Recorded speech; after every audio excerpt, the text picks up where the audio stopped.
Hey everybody, I'm Doc and welcome back to another edition of Doc's Boneyard. Hey, listen, before we even get into this week's episode, again, I want to start out with the mantra. And what is the mantra? It's a safe zone, but not a comfort zone. So, having said that, I'm going to ask a simple question like I start out most podcast series with. Do women veterans matter? Going to be back just after a short pause, and we're going to get to the nuts and bolts of that question, so stick around.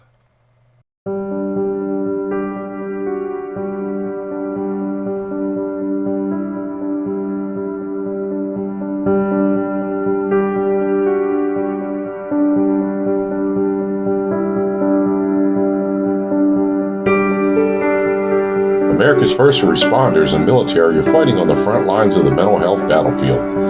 Mark Clifford, author of The Typhoon Coast, is also a United States Marine Corps veteran and retired police sergeant and is spearheading Heroes for Hope 2023, Thriving Beyond Trauma, an outstanding effort to educate and empower our brave men and women on the fight to break the stigma of mental health, and also to provide a common ground to open up a dialogue about their experiences, but more importantly, to remind all that we are our brothers and sisters' keepers so that no one gets left behind.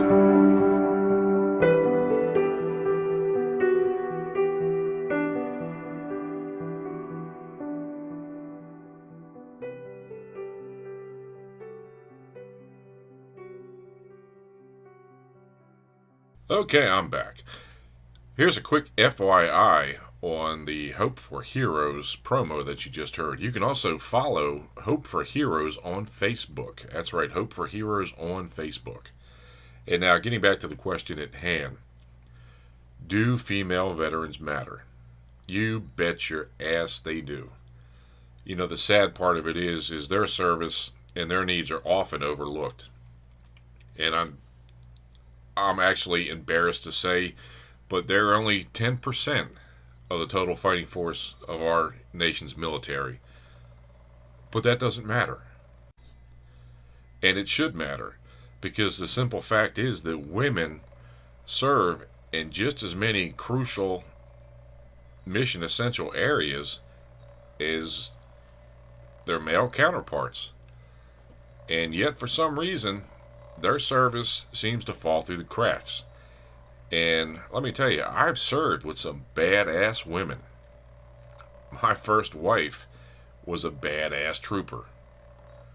She was pretty high speed. So yes, I have served and learned from some of the best women nurses and physicians that I could spend 1,000,000 years thanking them for their service, their dedication, their experience, and their just plain badassery in their occupation. You know, the sad fact of the matter is that the system was designed by men for men.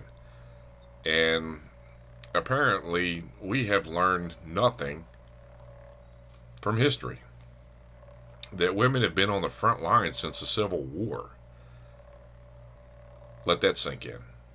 And you know, the funny, well, not funny, humorous, but ironically funny thing is that a study completed by the Disabled American Veterans found that organizations and government agencies in charge of providing support for female veterans usually fail to understand the unique needs that women may have.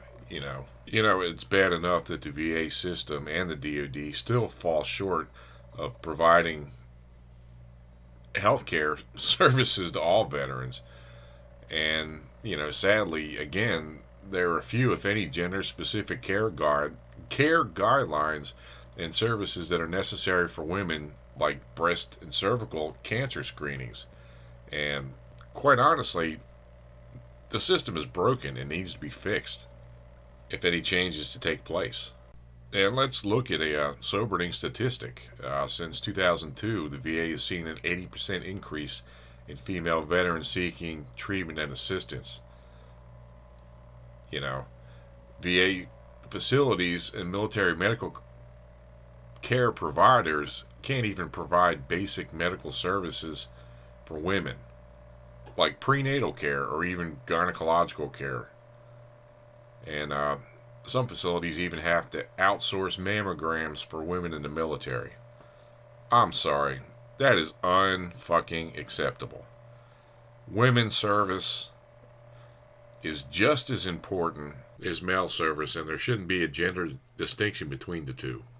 Now, I am looking at the VA website, va.gov, and I quote, "What women's health services does the VA provide?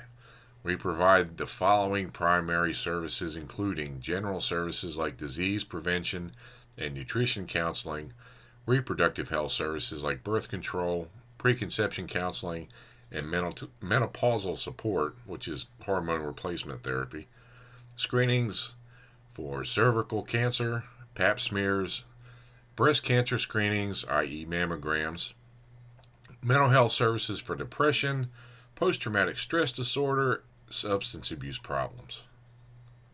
And also, we also provide specialty services including screening and management of chronic, long-lasting conditions like heart disease, diabetes, screening and management of sexually transmitted diseases or STDs like HIV, AIDS, hepatitis, maternity care, treatment for sexual problems like urinary incontinence and other issues, prosthetic and sensory aid services like prosthetic limbs, hearing aids, post-mastectomy items or appliances. Now, on paper, that sounds wonderful. Great. They have these programs in place. The problem is the availability and getting appointments to said treatments. Due to the fact that the VA system services over 9 million veterans each and every year, I'm going to let you do the math. Due to the fact that there are only less than 120 VA medical services across this country, I'm going to do the math. Due to the fact that women veterans in rural areas have to drive in upwards of 3 to 4 hours to get those services, I'm going to let you do the math. Now, the VA is getting better at outsourcing these needs. You still have to wait for an appointment. Do the math. Haven't even gotten into the issue of military sexual trauma, which is on the rise both for female veterans and male veterans.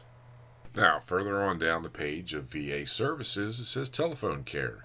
If you are a woman veteran, you are currently signed up for the VA healthcare, you can reach a VA healthcare provider at your local VA medical center by phone 24 hours a day, 7 days a week. The provider will answer questions and give you advice on health concerns. Okay, that's wonderful. You still need an appointment, which gets us right back to square one where we started, availability. And the VA also offers problems for specific groups of women, i.e., women veterans who are homeless and victims of intimate partner violence. However, again, appointment availability is the crucible. It does no good to have a program in place if the veteran cannot access that program in person. Now, granted, the VA does have video conferencing, but then again, that's subject to an appointment. If there's no provider available, then guess what? Back to square one. Are you seeing a pattern here? Now, folks, I would be remiss if I just proposed a problem without providing resources. So I'm going to throw out some resources here. The WoundedWarriorProject.org, that's the WoundedWarriorProject.org, has a boatload of resources from mental health to getting established in the VA system. You name it. Look them up on the internet or give them a call. Also, the National Veterans Foundation.org, November Victor Foxtrot.org, and you can also contact them by phone. That's 1-888-777-4443. That's 1-800, or correction, 1-888-777-4443. And here's a couple extra resources that I found doing an internet search. You can call the Women Veterans Call Center at 855-829-6636, Monday through Friday, 8 a.m. to 10 p.m. That's Eastern Time. Saturday, 8 a.m. to 6:30 p.m. Eastern Time. Or you can chat online with a trained Women Veterans Call Center representative Monday through Friday, 8 a.m. to 10 p.m. Eastern Time. And these are all anonymous. You don't have to give your personal information like your social security number. And this is a personal issue to me, not just because I'm a veteran.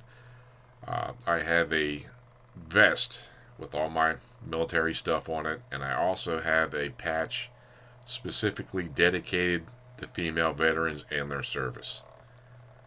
It doesn't matter if you're female, male, we are all our brothers and sisters keepers. We are all we have. We've walked the walk, we've talked the talk, and we are entitled to what we're entitled to for our selfless service. Let me reiterate that. Selfless service, folks. Now, I'm not one to jump into the political arena per se. God knows I hate politics.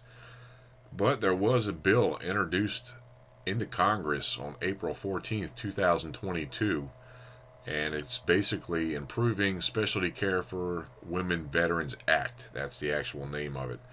And the synopsis of the bill is basically this bill authorizes the Department of Veterans Affairs to implement a program to recruitment, retention, and training of specialty care providers for former members of the armed services who are women individuals serving in a medical internship or residency program, or nurses or physicians who are covered providers.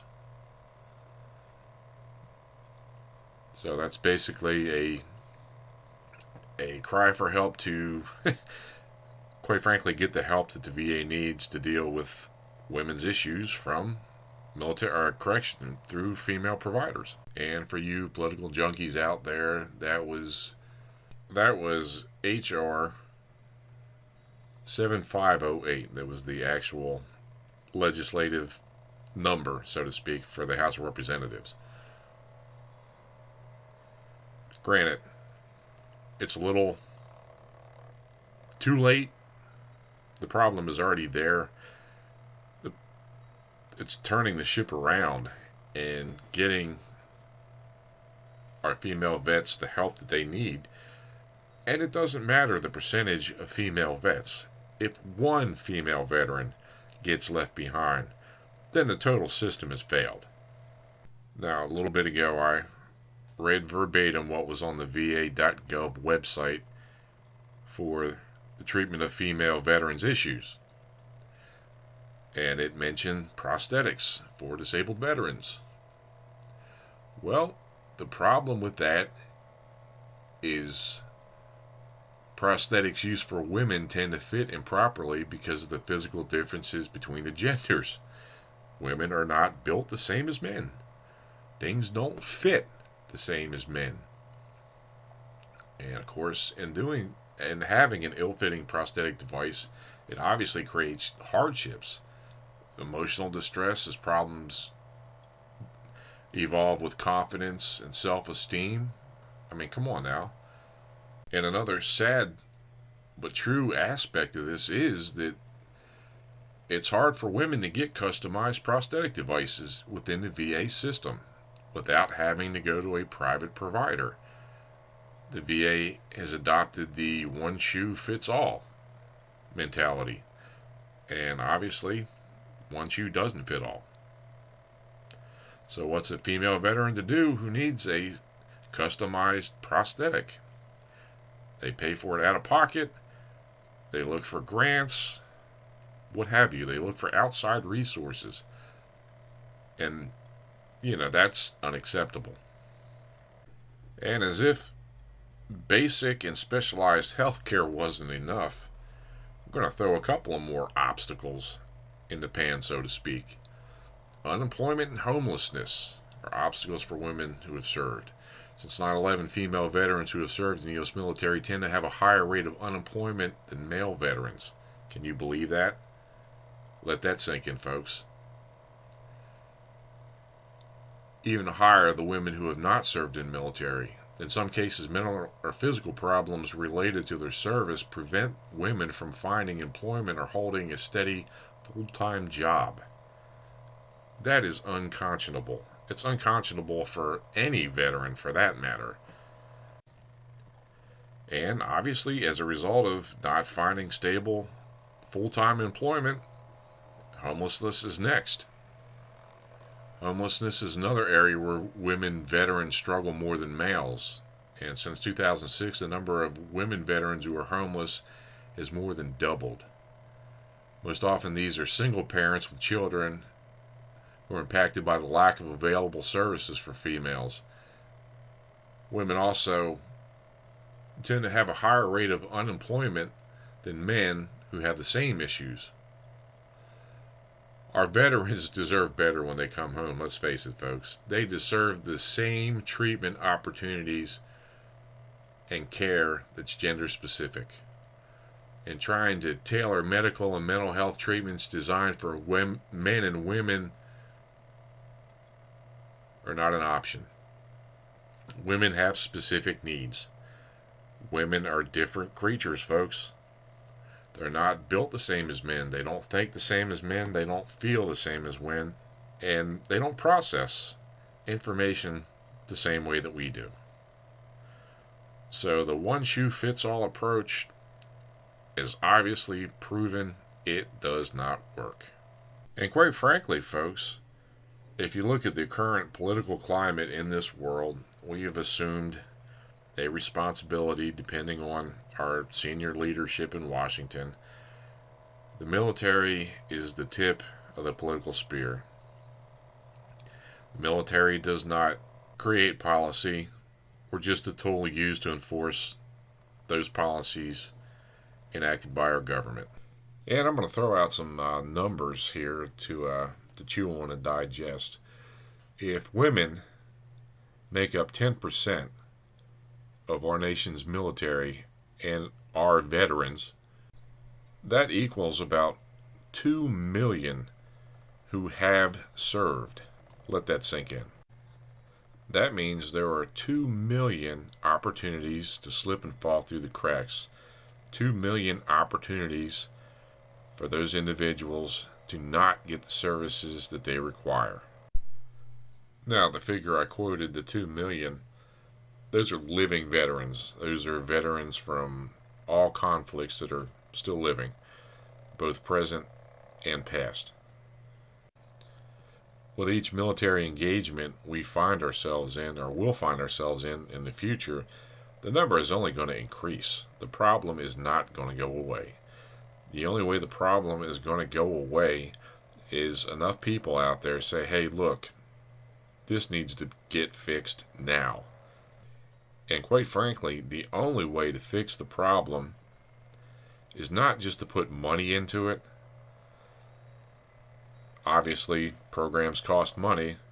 They have to be funded, they have to be staffed, and they have to be provided, and they have to be accessible. So you take all those factors in, roll them up into a nice and neat, uncomplicated puzzle, and there's the solution to the problem. The problem is the bureaucracy that revolves around the Department of Veterans Affairs. And I'm not going to get into a VA bashing episode. I will say this, that the system is broken, and unless the system is repaired, and not with band-aids, an overhaul of the system that was created in the 1930s, it needs to be brought up to date. And quite frankly, the only way to fix the problem is not just to put money into it. Obviously, programs cost money. They have to be funded, they have to be staffed, and they have to be provided, and they have to be accessible.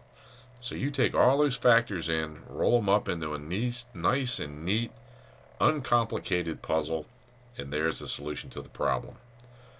The problem is the bureaucracy that revolves around the Department of Veterans Affairs. And I'm not going to get into a VA bashing episode. I will say this, that the system is broken, and unless the system is repaired, and not with band-aids, an overhaul of the system that was created in the 1930s, it needs to be brought up to date with our nation's current generation of veterans and subsequent future generations of veterans. And this is just my humble opinion, but as one who's been in the VA system since 2005 and it's now 2023, I do believe that the unwritten belief is if the veteran doesn't get what the veteran needs, they'll get frustrated and quit asking. Now, no one is going to outright say, yes, that is the unwritten belief, but you can go to any VA center across this country and see that in action.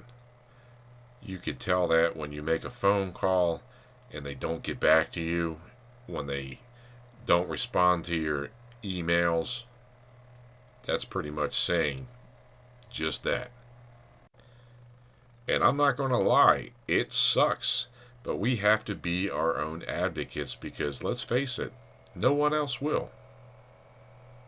The VA is banking on that. We are owed services. If you are a female veteran, you are owed care and treatment. Plain and simple. Period. End of sentence. Quite frankly, one of the reasons I do these podcasts is to empower our nation's veterans and educate those who have never served as to what we go through on a daily basis, our challenges. I'm not going to say limitations because we're only limited to our own abilities. And before I call it quits, I'm going to throw in a few more promos. Hey everybody, it's Doc from Doc's Boneyard. Hey, listen, if you're in the Fayetteville, North Carolina, especially around Fort Bragg, and you're looking for that hard-to-find military badassery gear, why don't you go see my buddy George at Silverback Military Surplus. He's located just outside the Yadkin Gate, 6477C Yadkin Road. He has a wide variety of patches, hats, tactical gear, you name it. Tell him Doc sent you. And I'm going to replay this one again for Heroes for Hope because it's a project that I dearly believe in.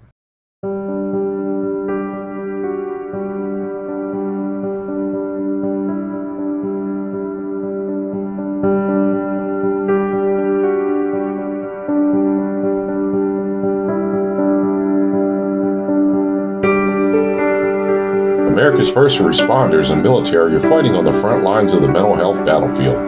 Mark Clifford, author of The Typhoon Coast, is also a United States Marine Corps veteran and retired police sergeant and is spearheading Heroes for Hope 2023, Thriving Beyond Trauma, an outstanding effort to educate and empower our brave men and women on the fight to break the stigma of mental health, and also to provide a common ground to open up a dialogue about their experiences, but more importantly, to remind all that we are our brothers and sisters' keepers so that no one gets left behind.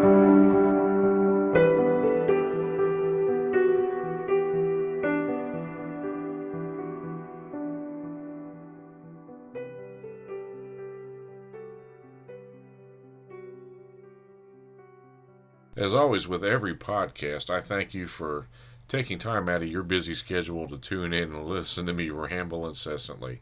I gotta throw that catchphrase in. If you have any questions, comments, suggestions, why don't you drop me a line at theboneyard2021@yahoo.com. That's theboneyard2021@yahoo.com. Hey, also check out my Facebook page, Doc's Boneyard. I have interesting facts about the show, upcoming episodes, you name it. So, from the Whiskey Niner One studios in Fayetteville, North Carolina, I'm Doc. This is Doc's Boneyard. Remember, it's not the fat, the meat, the gristle, it's just the bare bones. I'll see you next time, folks. God bless.